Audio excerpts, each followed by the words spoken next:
Hora de Saúde. Oferecimento Neurogênesis. Com base no alicerce do ensino, pesquisa, assistência, tem a solução neurológica para você.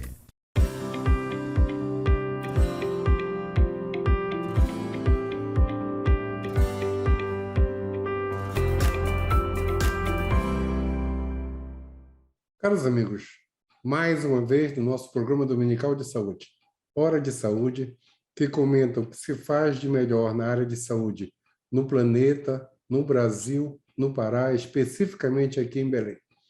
Hora de Saúde, eu gosto de comentar, tenho espectadores no mundo inteiro, no Canadá, nos Estados Unidos, na Noruega, na Suécia, em toda a Europa, na África e no Brasil inteiro, do Amapá e Rio Grande do Sul. Assim que acaba o programa, chegam os WhatsApps comentando, até porque o programa é ao vivo para o mundo inteiro, tá? rbatv.dol.com.br, pela internet também. O nosso programa tem o apoio do Shopping da Saúde, que vende tudo o que você precisa na área de saúde, e da Neurogênesis, que resolve tudo em termos de doenças neurológicas na nossa região. A convidada de hoje é a doutora Rita Helena Valinotto Araújo. Rita Valinotto, que é o nome de guerra. Ela foi minha aluna, ela formou em 97 na Universidade Federal do Pará, tem especialidade em oftalmologia pediátrica e de baixa visão, tá? Formação em São Paulo, e é a atual presidente da Associação Paraense de Oftalmologia. Ela tem consultório e também trabalha para a Prefeitura de Barcarena. E atualmente está fazendo um curso de liderança do Conselho Brasileiro de Oftalmologistas. Tremendamente orgulhoso, porque a Rita foi minha aluna na Universidade Federal do Pará. Rita Valinotto, super obrigado por ter atendido o convite e nós te convidamos por causa do Abril Marrom. Eu queria umas informações da oftalmologia local, mas inicialmente por causa dessa atenção. Eu até coloquei uma gravata marrom por causa do Abril Marrom. Então, obrigado, querida, obrigado mesmo. Super orgulhoso de você ter sido minha aluna, super orgulhoso mesmo. E presidente da Associação Paraense de Oftalmologia. Obrigado, Rita. E comenta o Abril Marrom para a gente.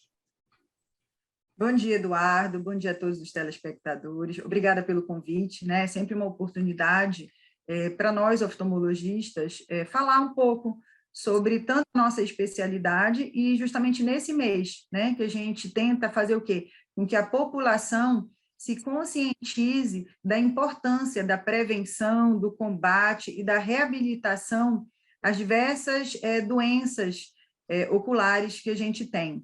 Então, por exemplo, segundo a Organização Mundial de Saúde, 2 bilhões e 200 milhões de pessoas têm deficiência visual no mundo, sendo que cerca de 90% desses casos de cegueira ocorrem em áreas pobres do mundo. Então, a gente está aqui para quê? Para falar um pouco sobre essas doenças, como prevenir, como combater, como tratar, como é a reabilitação nessas doenças oculares, né? Então, 1 bilhão desses casos poderiam ter sido evitados, poderiam ter sido tratados, né? Só que isso não acontece. Por quê? Porque talvez esses pacientes não estejam chegando a tempo hábil para fazer o diagnóstico e o tratamento, porque muitas doenças são silenciosas. Então, na verdade, a prevenção, ela começa desde a mãe grávida, né? Desde a grávida, quando vai fazer o pré-natal no posto de saúde, onde é solicitado aqueles exames pré-natais de doenças infecto-contagiosas, o controle dessas doenças. A criança, quando nasce, deve fazer o teste do olhinho, né, que é o teste do reflexo vermelho, onde previne várias doenças. Ali é detectada catarata congênita, glaucoma congênito, são patologias que têm tratamento, e não levam à cegueira caso seja tratado precocemente, mas para isso precisa do diagnóstico correto, né? E em tempo hábil. As nossas interações com o mundo, ela vem da construção visual que a gente faz desde o dia que a gente nasce. Então, o bebê, ele não nasce enxergando, ele aprende a enxergar. Então, por isso a importância do teste do reflexo vermelho, que é o teste do olhinho. Ele precisa ser feito nas primeiras 48 horas de vida do bebê e deve ser repetido ao longo da vida, né? Nos 3 primeiros anos de vida, 3 vezes ao ano, né? E com isso a gente vai fazendo os diagnósticos desde criança. Crianças, depois, entre 6 meses e 12 meses, têm que ir ao oftalmologista, fazer um exame oftalmológico completo. Mais velhas, entre 5 anos, 8 anos, pelo menos uma vez por ano, ir ao oftalmo. Muitas das causas de cegueira é simplesmente porque não usam óculos, não fizeram o exame de refração. Quer dizer, é uma coisa básica no sentido de exame para nós oftalmologistas, mas às vezes a população realmente não tem acesso. E é muito importante frisar que o médico oftalmologista é o profissional habilitado para fazer esse tipo de tratamento, de conduta, de diagnóstico. Uhum. Pacientes mais velhos, né, tem que fazer o controle também das patologias. Então, o ideal é que uma vez por ano procure o médico oftalmologista. Então, tem doenças como o glaucoma. Você já ouviu falar do glaucoma, Eduardo? Claro que já. Agora, deixa eu te fazer uma pergunta. Você que trabalha também no serviço público, além do teu consultório, no serviço público existe acesso para a análise dessas patologias todas? Sim. Hoje, a nossa rede de atendimento oftalmológico, ela já está uma rede bem ampla e efetiva, tá? Então, aqui, tanto em Belém quanto no interior do estado, nós temos, sim, condições de fazer esses diagnósticos e tratar os nossos pacientes. Inclusive, no caso do glaucoma, os colírios, eles são distribuídos gratuitamente. Existe alguma clínica do glaucoma para que o paciente procure o médico ou não? É um achado, quando ele já não consegue enxergar. Normalmente, para o paciente, ele vai quando ele não está enxergando, ou quando ele está com... Mas no início, o paciente não sente dor, e a visão é boa por um bom tempo. Então, quando ele começa a perceber que ele está perdendo o campo lateral, que está com algum desconforto no olho, normalmente ele já tem 15 anos da doença. Puxa! Isso, então é difícil que ele sozinho perceba isso, a não ser que esteja já bem avançado. E o glaucoma começa com que idade, hein? A gente pode ter em várias idades, tá? Então, o glaucoma, existe o glaucoma congênito, né? A criança já nasce com aquela alteração, por isso a importância de fazer o teste do reflexo vermelho e esse ser repetido, porque aí esse diagnóstico precisa ser precoce para que o tratamento também seja precoce, mas a partir dos 40 anos é quando isso é mais prevalente, a partir dos 40 anos, né? Principalmente pacientes que têm antecedentes na família. Então, isso tudo a gente tem que fazer o controle da pressão intraocular, que é feito em exames de rotina oftalmológico, tanto o controle da pressão intraocular, quanto o controle da fundoscopia, né? Fazer o fundo de olho no paciente. Certo. Não só para quem tem glaucoma, né? Mas para outras patologias também. Certo. Então, a prevalência é muito grande e o pessoal não sabe. Então, essa é uma chamada de atenção também. Passou dos 30 anos no oftalmologista, porque só o oftalmologista consegue medir a pressão do olho, concorda? Isso. Só o médico oftalmologista está habilitado a fazer esse tipo de exame.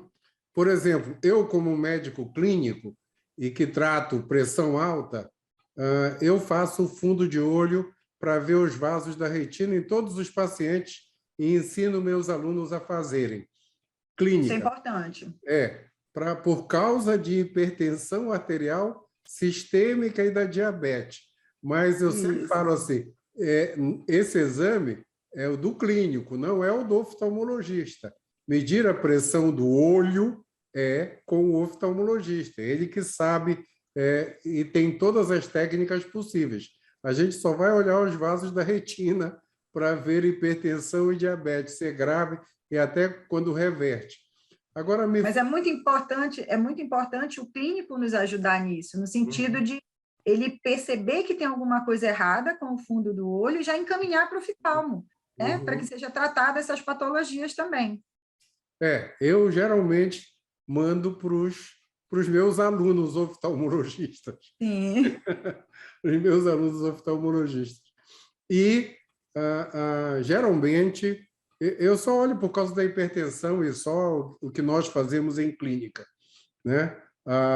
Eu sempre falo que eu não peço mapa para ver pressão alta, aquele exame de medir pressão 24 horas, porque eu faço fundo de olho em todo mundo.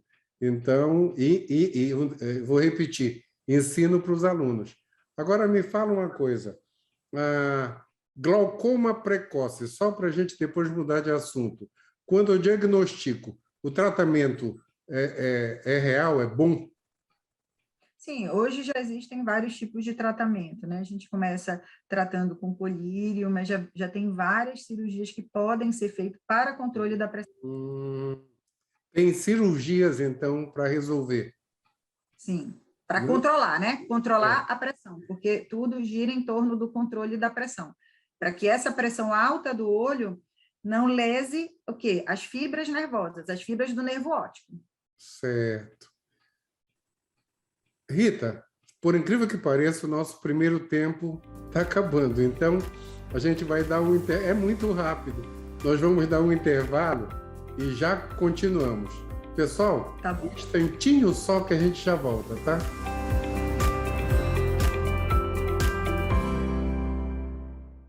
Hora de Saúde. Oferecimento Neurogênesis. Com base no alicerce do ensino, pesquisa, assistência, tem a solução neurológica para você. A Neurogênesis atua no mercado de saúde com produtos e serviços que se moldam às diversas tendências da transformação digital. Tem como foco estratégias de atuação na Neurosaúde 4.0. O objetivo é revolucionar o atendimento médico e multiprofissional no contexto da neurociência, com entrega personalizada do diagnóstico à reabilitação neurológica. Neurogênesis, educação, pesquisa e assistência. Fones 984-510900, 3085-1600. Rua Municipalidade 985, 19º andar. Hora de Saúde. Oferecimento Neurogênesis. Com base no alicerce do ensino, pesquisa, assistência, tem a solução neurológica para você.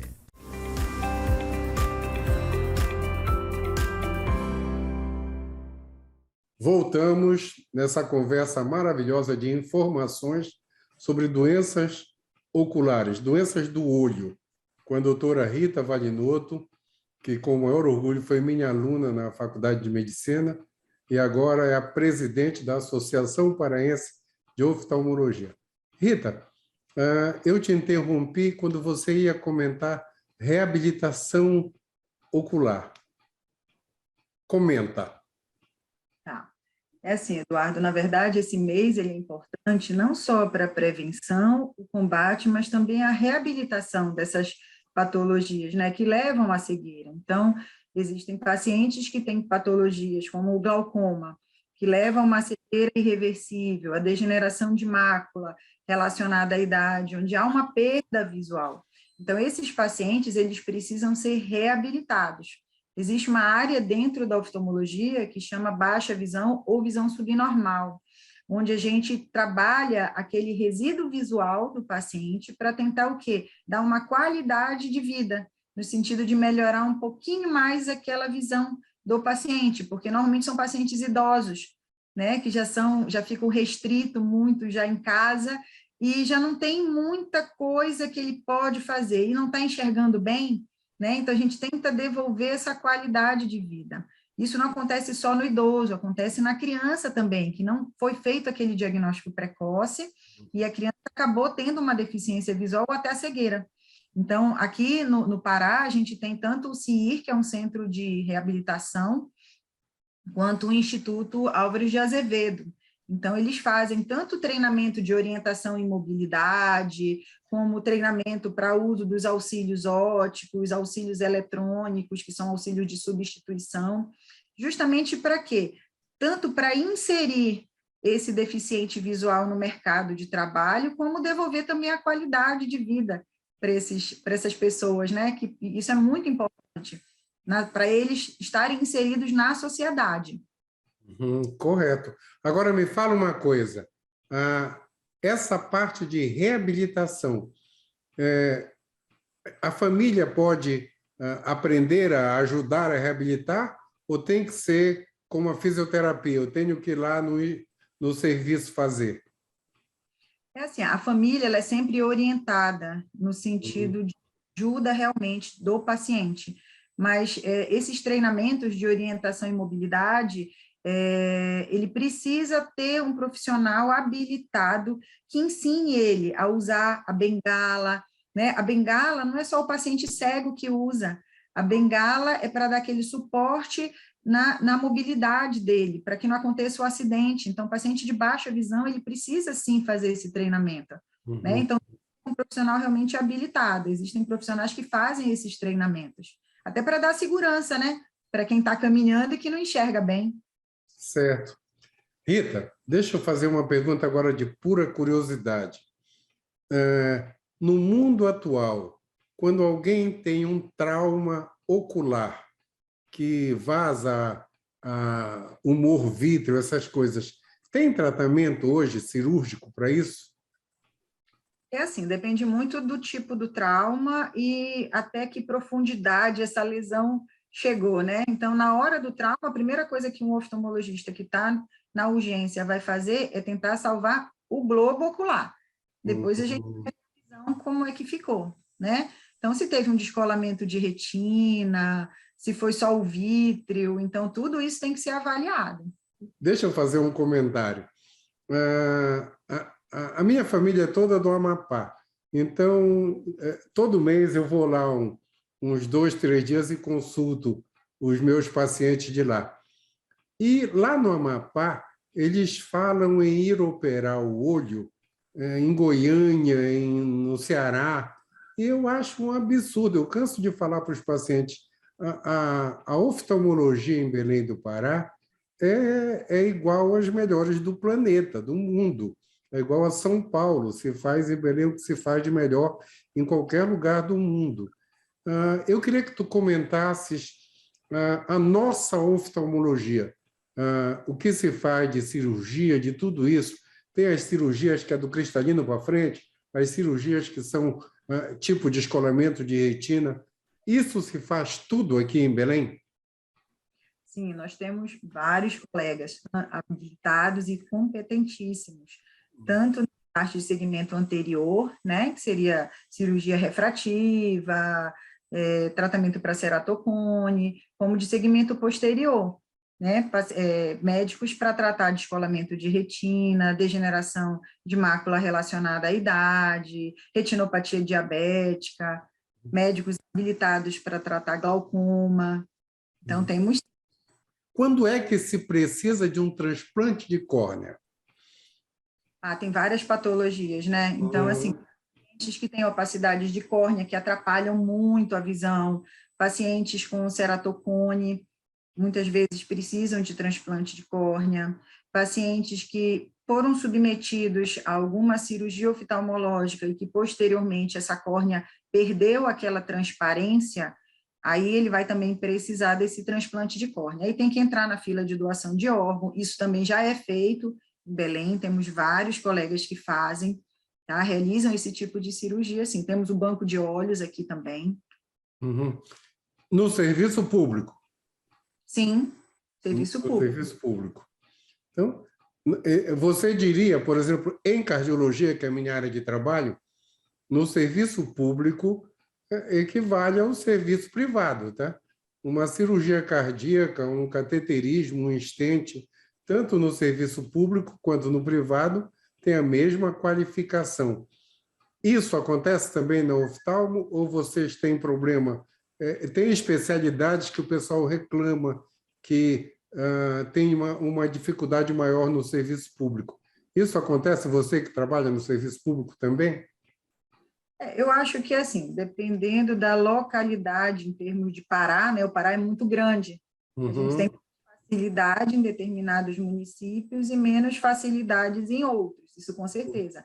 Mas no Pará nós temos, sim, centros habilitados a fazer procedimentos complexos da oftalmologia, pelo SUS, sim. Você fez um comentário agora que é interessante.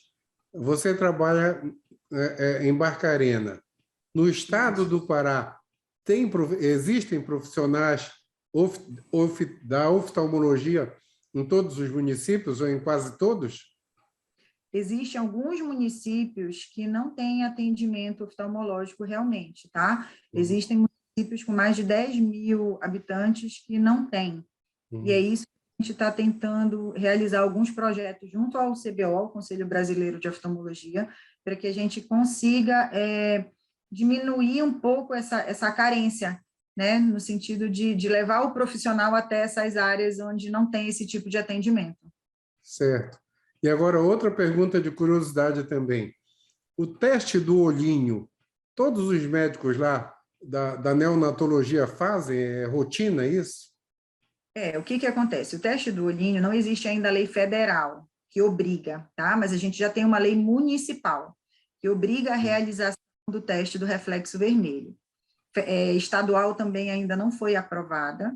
Nem todos os neonatologistas realizam, tá? Ele deveria ser nas primeiras 48 horas de vida do bebê e repetido 3 vezes ao ano nos 3 primeiros anos de vida.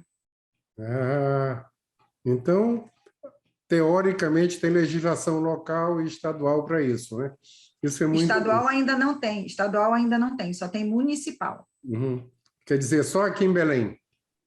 Só Belém. O estado do Pará não tem, mas existem outros estados que já têm. São Paulo já tem, Rio, tem vários outros que já têm. Certo. Rita, nós ainda temos 2 minutos e meio. Eu queria que você aproveitasse isso como presidente da associação para fazer os comentários finais e, no final disso, você pode dedicar o programa para quem você achar que merece.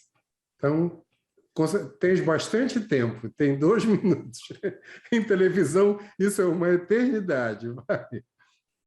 Então, assim, as recomendações que eu daria para os pacientes, né, que tenham sempre uma alimentação balanceada, controle o diabetes, a hipertensão, que tente procurar o oftalmologista o mais precocemente possível, tentando fazer uma consulta anual, sempre com o médico oftalmologista, né, que seria um profissional habilitado a esse tipo de atendimento. E eu queria dedicar a esse programa ao professor José Álvares de Azevedo, que foi o primeiro professor cego e foi quem introduziu o Braille. E o marrom, ele é em homenagem a ele. É marrom por causa da cor da íris dos brasileiros, que a maioria é marrom, né? E foi em homenagem a ele que surgiu esse mês, né, de conscientização. Rita, estou te chamando de Rita pela intimidade. Rita, doutora Rita Valinotto. Esse nosso programa é de utilidade pública, vocês da oftalmologia podem usar quando precisar para dar as informações necessárias. Super obrigado por ter vindo conosco, por discutir, dar essas informações todas e obrigado mesmo. Pessoal, obrigada. O nosso tempo acabou de verdade, então uma semana, ainda está no início do ano, um ano iluminado, que a pandemia acabe de vez, com muita saúde para todos. Até domingo que vem. Tchau, Rita. Até mais. Tchau. Até mais, todo mundo. Tchau, tchau. Hora de Saúde. Oferecimento Neurogênesis. Com base no alicerce do ensino, pesquisa, assistência, tem a solução neurológica para você.